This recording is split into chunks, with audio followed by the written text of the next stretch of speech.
Okay, so when an emergency hits, getting the right info right away, that's everything, right?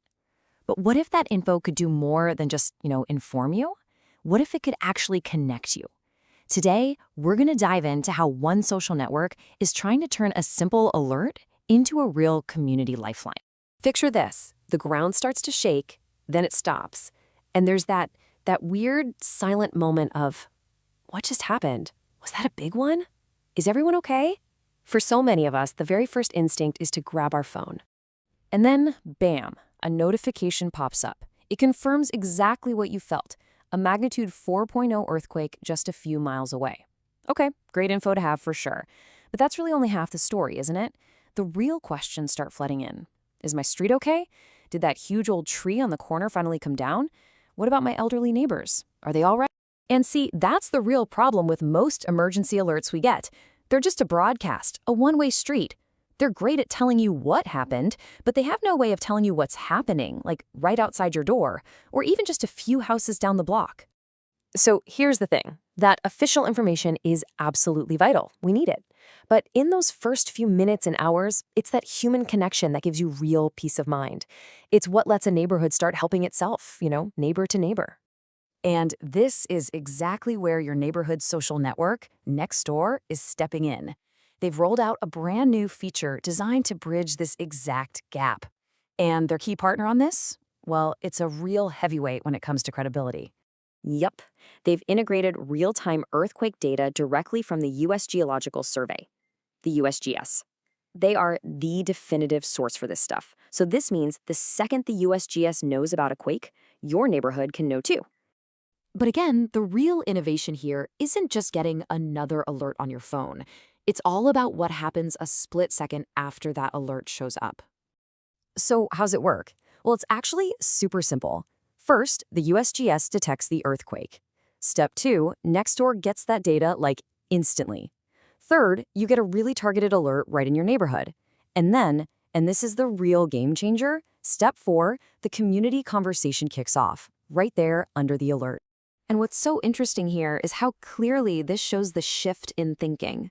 We're moving from this old, passive model where you just get told something to a new active model where the alert is basically the starting pistol for community action. And this isn't just theory, it's actually happening.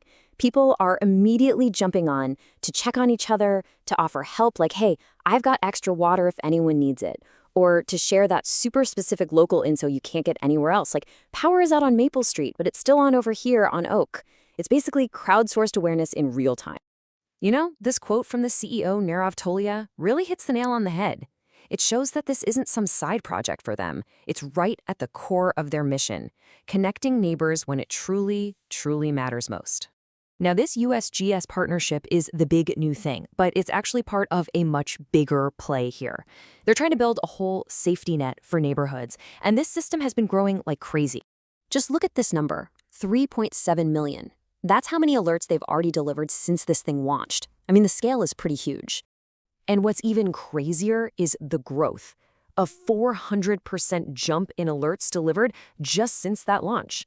I mean, wow, that just shows you how fast people are actually starting to use this and really rely on it. And all that growth is being fueled by this powerful ecosystem of data partners. So it's not just earthquakes, it's traffic and road data from Waze, it's weather from the weather company, it's power outages, even other crisis events. It's really becoming this one-stop shop for hyper-local critical info.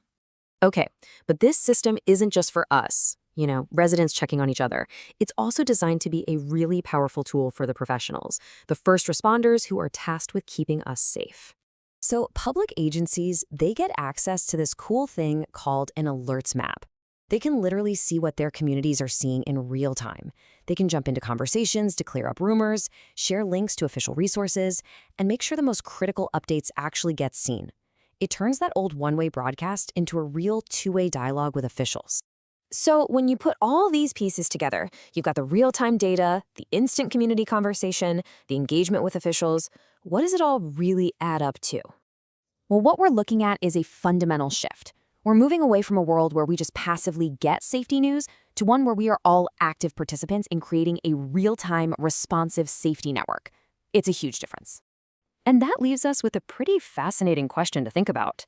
As platforms like this one integrate more and more of this critical data, are we watching the moment our social feeds officially become our new primary emergency broadcast systems? It's definitely something to chew on.